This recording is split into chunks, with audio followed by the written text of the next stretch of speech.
Mag somo nyakoromoga juang skund primar Momokoro mayudre Sibania tong mar Kenya kod Tanzania.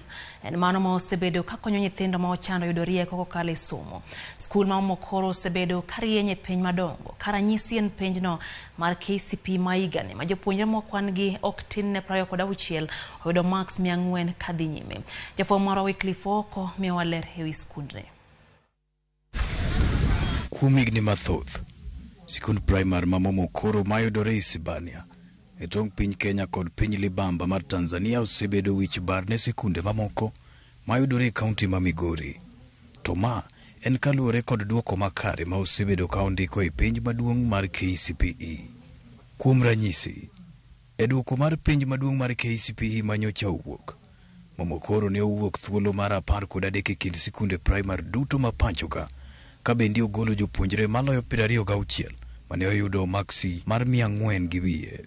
Kata obedo ni duoko mar gilombo wang', thoth jopuonjre sikunno gin nyithi kiye ma onge nyalo kendo githembo athemba e yore gi mag dak. Ma Julius Chacha, japuonjre manyocha owuok e thuolo mar 2 e penj mag KCPE gani, kane oyudo maksi maromo 429. Chacha lero inga kod gode ma osetwenyo e wuodhe mar somo. Nimesumbuka wakati mwingine napata hata siendi shuleni kwa sababu hata hayo matokeo niliyoyapata si kana kwamba nilikuwa darasani wakati wote. Nilikuwa ninakaa tu nyumbani kwa sababu karo ilikuwa ikikosa. Chacha ma odak gi min mare kod nyithindgi 6 e odgi mane omigi gi anyuola, to kuon mare luchore kendo lale piny libamba mar Tanzania, lero ni lek mare mar bedo laktar pod ngima, ka kwayo mare en mar yudo ng'at manyalo mako lwete e chopo lekneno. Hapo nilipofikia sasa,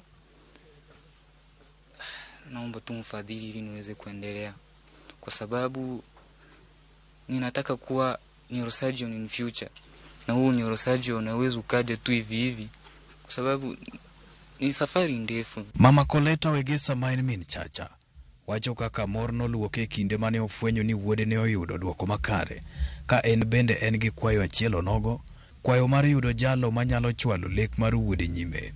Sina mtu wa kunisaidia kwa kweli. Ninaomba serikali nisaidie mtoto wangu.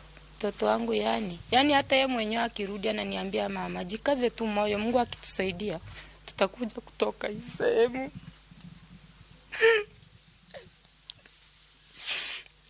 Naona mtoto wangu akipewa scholarship atakuja kunisaidia mbeleni. Ondamo manok kende kuwuok dala gi Chacha. Warado gi Melissa Valerie, japuonjre manyocha oyudo maksi 416 e penj mar KCPE sikund primar ma Momokoro. Melissa osebedo ka odak gi dagi ma onge nyalo moro amora mar chope e sikund sekondar mar nyiri ma Alliance, sikul ma osebedo lek mare nyaka nene. Melissa ni kod chir kendo geno maduong' mar chopo lekne no. Since I was in grade 1, I joined that school. The director is the one who has been paying my school fees. And now that I'm through with my studies, I need to join secondary school. But the big challenge is how to pay the school fees.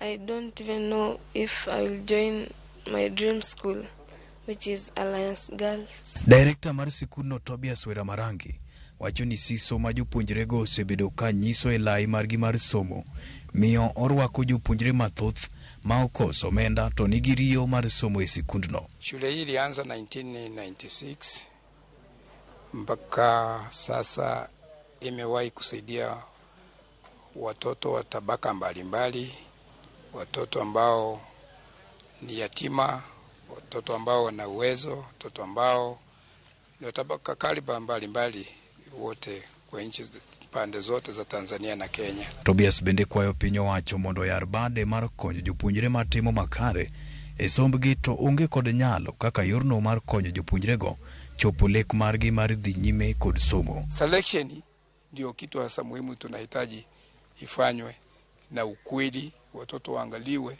Vile walichagua shule wachukuliwe kwa zile shule walichaguliwa, wasiteseke. Wycliffe Oko, Ramogi TV.